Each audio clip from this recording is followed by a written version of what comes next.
Local 4 News starts now with a forewarned weather alert. Several inches of snow blanketing most parts of Metro Detroit tonight, as we see in these live pictures from Monroe. Road conditions not particularly ideal for the evening commute. This is a view from Shelby Township. You see snow-packed roads there, and that's the way it is in many of the neighborhoods. Temperature has stayed high enough to make slush out of what could have been ice, and the salt has been effective in a lot of spots. It really has. An exact Track 40 radar shows even as the snow tapers off, this weather system isn't finished with us just yet. At times today, we've been getting about an inch of snow every hour.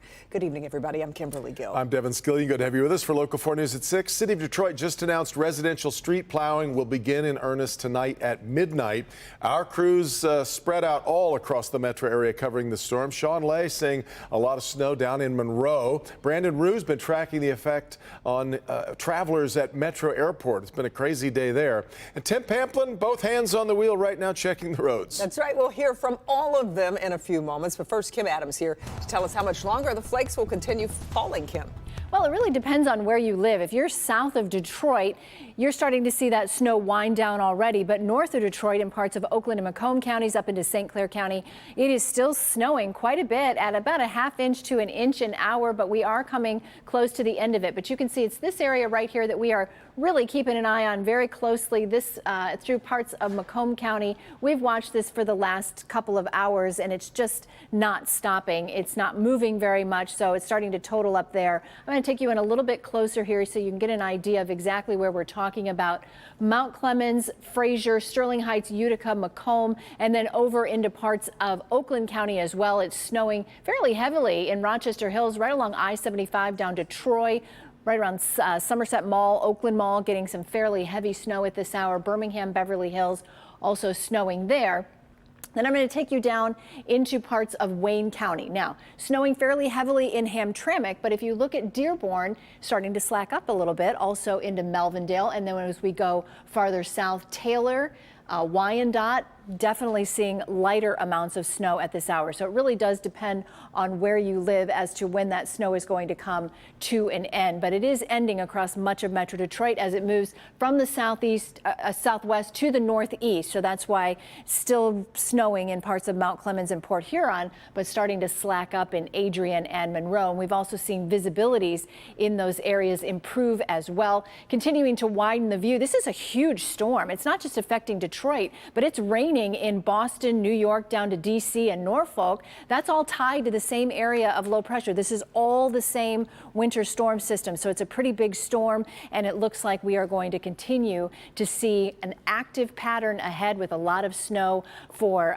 Friday, again on Sunday, even into Monday. I'll have more on that coming up in the forecast in just a few minutes. You can keep up to date on all the latest interactive radar and all the storm updates by downloading the Forewarn Weather app. And with this app, you can really keep track of your own personalized neighborhood. So go to your favorite app store, or you can just click right there on that QR code. It'll take you to the Forewarn Weather app, and you can download it for free today. All right, Kim. So we're in the heart of the evening commute with snow still falling. So let's get to Tim Pamplin for a look at the roadways. Tim, where are you now?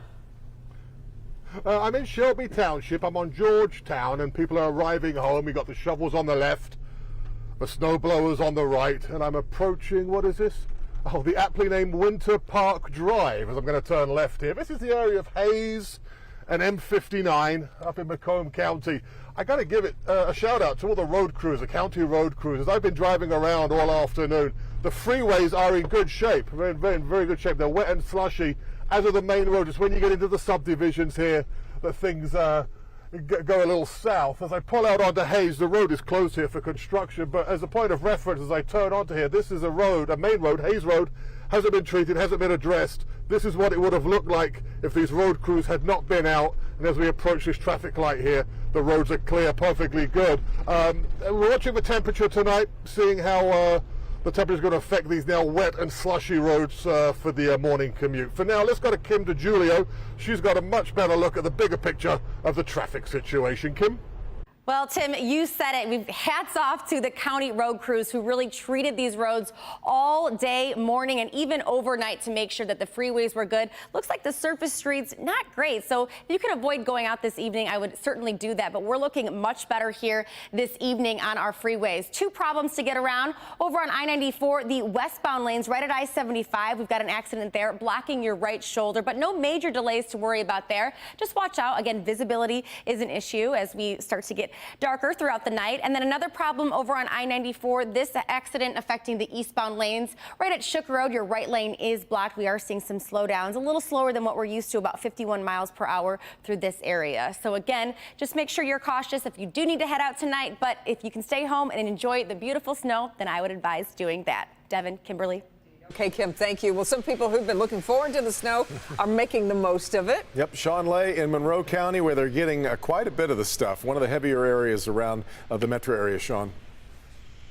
Big time. We're giving a shout out, of course, to the road crews. Roads looking much better here. Also to Kim Adams and our forewarned weather team, because they were spot on with this wet, heavy snow coming down in this area an inch an hour. That was legit. Man, it was really dumping down. We couldn't see this sign because the sticky snow was all over the place. Well, it was just sticking to everything, I should say. Wind is now taking that snow off. Look, lots of snow today. Some kids, though, having lots of fun. I got it. I got some. In the heart of Monroe, this is what the storm is all about for this family. School canceled and a lot of snow to have a lot of fun in. Everybody go outside and build a snowman. And this is the perfect kind of snow for just that. But also take a look. It's no fun out on the roads in Monroe County. We can show you everything from I-75 to the main streets here, to the side streets in Monroe. That thick, wet, packing snow to build snowmen with is sticking to the road, sticking to everything. The roads are slick and slow going. We haven't had to do this in a while. Clear snow off your car. I'm going home. I'm going home to chill out, to stay in the house. I'm not going on any roads. I heard they were pretty bad. Tommy O'Leary has been out on the roads from Dundee to Monroe. Slow. Visibility crazy low. It was hard to see. Snow removal services finally getting to clear parking lots and make some money. Out here right now today, we're a little slippery. Everybody needs to be safe, stay off the roads if possible. You know, let us plowers get our job done. You know, that's what we're here to do, is get the job done, take care of all the snow, and make sure you guys get around safely. And people making a plan to get off the roads and get home. I'm gonna go have a drink right now. Pretty good plan, Jeff there. Gonna have a delicious hot chocolate. Look, snow is tapering off, roads looking a lot better. It was coming down so hard, guys. We watched people struggling at this Kroger, so just push their carts to their car. Follow me this way. I'm gonna put this one back in the cart corral. Now we're gonna check in with Brandon Rue. He's up at DTW with conditions there. Brandon. Sean, earlier today we had a ground stop from Delta here at the McNamara Terminal because the heaviest snow was coming down right as that snow was beginning to stick to everything, and it just stacked up real quickly. A temporary stoppage of arriving flights, mainly here again at the McNamara Terminal. We are seeing more and more activity now that ground stop is over. You can see planes are taxiing in and out. There are plows coming and going in and out of these taxiways. The runways are where you'll find the de-icing, and probably still over an hour of delays for arriving flights, especially here at the McNamara Terminal. The Evans Terminal, slightly lesser delays, but make sure you check with your airline. The weather conditions are improving. We are seeing the implements of that, or the results of that here. So I think things will get better through the evening. Live from DTW in Romulus, Brandon Rue. Guys, back to you.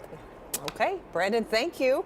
Hundreds of schools were closed today due to the snow, and we could see more of that tomorrow if roads aren't clear enough for buses. You'll find the updated list of closures at clickondetroit.com. Also, WDIV insiders, we want to see your snowy pictures like the one you see right here, sent to us by Sandy in Shelby Township. You can submit your pics via the link on the Local 4 Facebook page or our Twitter page. And right now, you'll also find a live traffic map of Metro Detroit showing where any backups might be.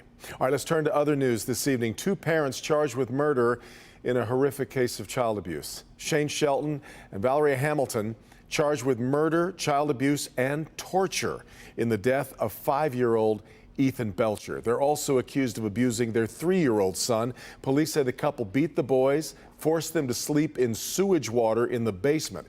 Shelton and Hamilton were arrested at their home on Detroit's east side over the weekend, both being held right now without bond. Governor Whitmer set to deliver her annual State of the State address tonight before a joint session of the House and Senate. You can watch the address live on Local 4 Plus. Our coverage starts at 6:30 with Christy McDonald hosting a roundtable of experts. Then once the speech is over, we'll have live reaction from lawmakers on both sides. One big focus of tonight's address will be education, especially for the youngest of Michiganders. Our Jacqueline Francis is live with what the governor is proposing and what it would mean for families. Jacqueline. Just a little while from now, Governor Whitmer should be announcing her plan to provide preschool for all Michigan 4-year-olds. It's a move that's already raising some excitement and a few questions. In tonight's State of the State address, Governor Gretchen Whitmer will roll out a plan ensuring every 4-year-old in Michigan is guaranteed a preschool education. The effort aims to help families with rising costs, as the plan will reportedly save families an average of $10,000 in child care expenses. Early childhood development experts are applauding the effort. I think it makes the playing field more equitable for all children to have the opportunity to attend preschool. And I think the benefits of preschool are only going to benefit all of us as a society. She says social and emotional skills learned in pre-K set the foundation for a person's long-term success. On the other side of the aisle, Republican Representative Brad Paquette is interested in learning more about how the plan will be implemented. As a former teacher, he agrees with the importance of early childhood education, but has a few questions about funding. Republicans spent a lot of time trying to ensure that we preserved our budget surpluses last term, so that they could be spent wisely. And I do think that expanding GSRP certainly has the potential to be a wise and worthy endeavor. I just wonder about the long-term implications when budgets aren't so rosy. Still no word on exactly how the governor's office plans to fund this all. Perhaps that's something we'll learn more about during tonight's address. Reporting live from Jacqueline Francis, Local 4. Jacqueline, thank you. New at 6. A lot of school kids across Michigan spend their time waiting for the snow day like today, but in one district, making the call became exceptionally difficult, and it left a lot of parents angry. We'll have the story.